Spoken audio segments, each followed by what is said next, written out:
Hello everybody, welcome back to the channel. So in today's video, we are going to be talking about the latest Raphinha news because we do have some great news in regards to Raphinha's injury evolution. We're also going to be talking about the Barcelona versus Girona pre-match preview, and then lastly talk about the one player that Barcelona is eyeing to replace Lewandowski. There's a lot that we do have to talk about for today, starting with Raphinha because we do have some great news. And it states here, according to Fernando Polo, that Raphinha today had an MRI, and according to sources from the Barcelona locker room, the sensations are very positive. The results that came back gives him options to possibly play in the Clásico on October 26, and it does seem like that he will be one of the options from the bench if needed to be used by Hansi Flick. So finally, we have some positive news with one of our best players at Barcelona. Raphinha is expected to return in this month, which will be next week, and it was said that Raphinha was going to miss the next 4 to 5 matches and that his injury was getting worse and worse, but only to find out today that he will be available for the match against Real Madrid, the one team that Raphinha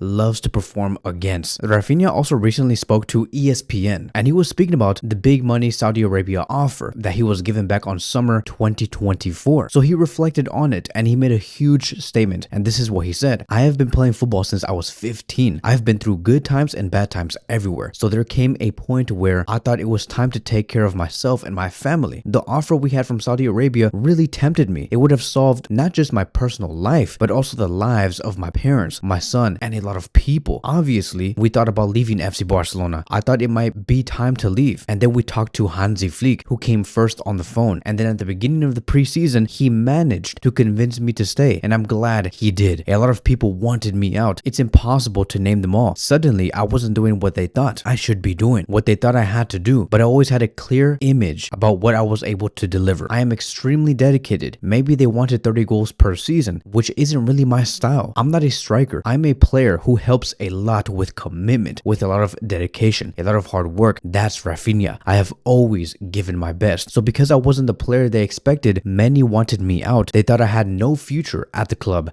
I know who I am, everything that I have done, everything I have been through to get here. It's not the opinion of those who don't know me, who don't know half of what I've been through. That's going to mess with my head." And let me tell you, I really do think that Raphinha's decision to stay and have continuity at FC Barcelona was the correct decision. It has paid off because a year later, after that summer of 2024, we all know how all of that turned out. He won the domestic treble, played a total of 57 matches without getting injured, and scored 34 goals and provided 22 assists. He has really amplified his numbers from the previous season under Xavi Hernandez and became one of the best wingers in the world, to the point where he was even considered to win the Ballon d'Oro. And it's a shame that Raphinha could not be in the top 3 because I really do think that he deserved to be in the top 3 over Mbappe and over Dembele. However, Raphinha is going to keep working. He is going to continue and get the best out of himself. I expect Raphinha to maybe match his numbers that he did last season, if not even better. Unfortunately, these injuries is what's currently setting him back, but I believe that he's going to come back with a lot of more momentum. I just cannot wait. But now let's move on towards the pre-match preview between Barcelona and Girona. So this game is going to be played at the Estadi Olímpic. Barcelona currently sits in second place, 2 points behind Real Madrid. Meanwhile, we have Girona, who are struggling and near at the bottom, who are placed in 18th place, and just 6 points that they have gained in the past 8 matches. Girona literally is not the best team in La Liga. They are one of the worst, if not the worst. Remember, Barcelona are also coming back from a huge defeat against Sevilla, where they have lost 4-1. Many of us have been upset. Many of us have been questioning what happened to this Barcelona team. What happened to the team that we recognized? We want to see a team that can score a lot of goals, meanwhile maintain a organized, high defensive line, but we have not seen either. And hopefully we can use this match against Girona to really gain our confidence back, because Girona is a team that is struggling a lot. And it's a shame to see where Girona is coming from, by the way, because Girona, about a year and a half ago, they were one of the best teams in La Liga. They were very competitive back in the 2023-2024 season until they got picked apart and many players did leave. But all in all, historically, Barcelona have always beaten Girona with a total of 7 wins against them, 2 draws and 2 defeats in 11 total meetings. Now, unfortunately, Barcelona are going to have to go through this game with a lot of injuries. Yes, we want to win. Yes, we do want to prove a point after witnessing defeats against PSG and Sevilla, but it is going to be a little more difficult knowing that your best players will not be there. The major absence that will for sure hurt us is Lewandowski and Raphinha. Lewandowski is going to be out for the next 4 to 6 weeks. Raphinha, we have just talked about him. He's going through a hamstring issue. However, he is going to be returning very soon. I'm talking about within the next 9 to 10 days, but he is for sure ruled out for the match against Girona and Olympiacos. Dani Olmo is also still recovering. Marc-Andre Ter Stegen is out until next year. Same thing with Gavi. Then we have Lamine Yamal and Fermin Lopez, who are progressing, and they are expected to be in the squad squad list. However, we just don't know if they're going to be in the starting 11, and we don't know how they're going to play when they do return. Are they going to be returning with great impact, or is it going to be taking some time for them to gain the rhythm? And then we have Ferran Torres, where it has been classified that he's going through an overload. He is just fatigued, but it is indicated that he will be available for the match against Girona as well. But the same question does apply on Ferran Torres, just like Yamal and Fermin Lopez. Is Ferran Torres going to be returning with great momentum and in good condition? Because we're going to need him to score. Looking back at Girona, let's try to understand their strengths and weaknesses and their style so we can really understand how should we tackle this team. Because this team has only had 1 win, 3 draws, 4 losses, and gained a total of 6 points in La Liga and currently ranked in 18th place. Girona do concede heavily, and they average 2.13 goals conceded per 90 minutes. Their attack is also very weak. They score on average of 0.63 goals per 90 minutes, which is one of the lowest. And even at their home, their form is very poor. Only 1 win, 1 draw, and multiple losses. Girona is a team that has shown that one of their ways they do like to attack is by committing a lot of numbers forward, but they become very vulnerable at the back, and they leave a lot of open spaces between the midfield line and the defensive line, and there is no communication between the fullbacks and their center backs. I really do think that Barcelona are going to be having no problem defending against Girona. Even though they do commit so many players up front, they do struggle to break down teams, and especially under pressure. And I'm sorry, I just don't see players like Martin, Witsel, Moreno, Portu, Frances all in good condition. The only player that really does perform for them is Arno Martinez. But if we can tap in on Arno Martinez, who is their fullback or aka their wingback, then the whole attack for Girona is going to be gone. And also keep in mind, they also do have some injuries as well. They have Ruiz out, Carlos out, Lopez out, Van de Beek out, Arteiro, they're also out, Lemar is also out. They have a total of like 7 or 8 players out, so they're really fragile. So now let's end it all here, right? So let's talk about Vlahovic, the player that Barcelona have been eyeing. And it has been reported that Barcelona want to replace Lewandowski with Vlahovic, whose Juventus contract expires in 2026, meaning that if Barcelona want to sign him, they can get him for free. Deco, who is the sporting director of FC Barcelona, held talks with Vlahovic's agent Darko Ristic back in August to really show the interest. However, teams like Bayern Munich have also expressed a lot of interest on Vlahovic, but the thing is that Vlahovic doesn't want to go to Bayern because he sees Kane there. So why would he go to a team where they have already have a automatic starter like Kane? Vlahovic will be seeing a decrease in minutes. And keep in mind, Vlahovic, the reason why he has not renewed with Juventus and why he might be leaving is because he looks at Juventus and he's saying, okay, you guys have me because I've also signed Jonathan David. You guys clearly want to use Jonathan David as the future of your guys' project. I have to go somewhere else. So Vlahovic wants to go to a team where he does want to be the main starter and not being seen as a second option. There's also been talks about Juventus struggling to reach a contract agreement with Vlahovic, and they both just do have different ideas. He currently does earn a high salary, which is 12 million euros net per season, making him one of the highest paid players in Serie A. Pre-tax, right, his salary is 22.2 million for the 2025-2026 season, a deal that Juventus have been really trying to attempt to spread because Juventus do need to save more money per season. They think that Vlahovic has been earning too much, but Vlahovic does not want to do that. He does want to maintain his 12 million euro a season contract. Hence the reason why I believe that Juventus and Vlahovic don't have an agreement for a renewal yet. And that is why Barcelona have entered the race, because there has been so many discussions and tensions between the two parties. Now remember, Barcelona have not given out a proposal, nor have they given out some sort of contract agreement to Vlahovic or with Juventus. Like, none of that has happened. It is just pure interest. Deco just wants to understand what is going on. And let me tell you guys, for a player like him who is still only 25 years old, I think that he's decent. He's okay. But I believe that Barcelona can do so much better. I'm not out here trying to say or trying to disrespect anybody. I just believe that for somebody like Vlahovic, who we can get for free, even then I would say Barcelona can do a lot better. I understand that Barcelona have always been interested in Vlahovic. Barcelona actually wanted Vlahovic back in 2021 and in 2020 when he was at Fiorentina, but he eventually moved to Juventus because Juventus were offering more, but only to find out 5 seasons later that Vlahovic has not gotten the best out of himself at Juventus, never ever going past 20 goals in one season. The highest goal scoring season he has had at Juventus so far was back in 2023, where he scored 18 goals and provided 4 assists, but nothing more from there. And I look at his stats, I look at his goals, and I say he's very decent. Obviously, I would just say that if they were to sign him, Vlahovic can get better, just like how we saw Rashford, saw how decent and mediocre he was, but only to find out that now he is one of our best players. The same thing can happen with Vlahovic. However, I would still try to push back on this because we did not have a lot of options for the left wing position at that time when we were going for Marcus Rashford. Luckily for us, Rashford is now really good and one of our best attacking players. But when we go into the summer of 2026, there is going to be so many options on the table. Vlahovic to me is like my 6th or 7th option. I'd rather go for like 5 different other ones. And we talked about them recently over the past 2 weeks, like Julian Julian Alvarez, Eta Young, maybe even I'll stretch yourself and go for Erling Haaland. Let's go for those type of players first before we even think about somebody like Vlahovic, who once again I believe is good. But for a team that wants to compete like Barcelona, where we want to score 5 goals per match, win 5 trophies per season, dominate teams left and right, we want to sign strikers who can score goals and also give a lot of football. Hence why Julian Alvarez is my ideal replacement. He gives you football and he gives you exactly what you need. I also look at Vlahovic pressing numbers and it's really not that good. Julian presses much better than Vlahovic and there's much more energy within him. So yes, Vlahovic is going to be for free in the summer of 2026, but it doesn't matter if he does not really even give you a lot. So let me know in the comment sections down below, what do you think about signing Vlahovic for the summer of 2026? Do you believe that is going to be a good fit for the club in the future? Thank you guys so much for watching and I will see you guys in the next one.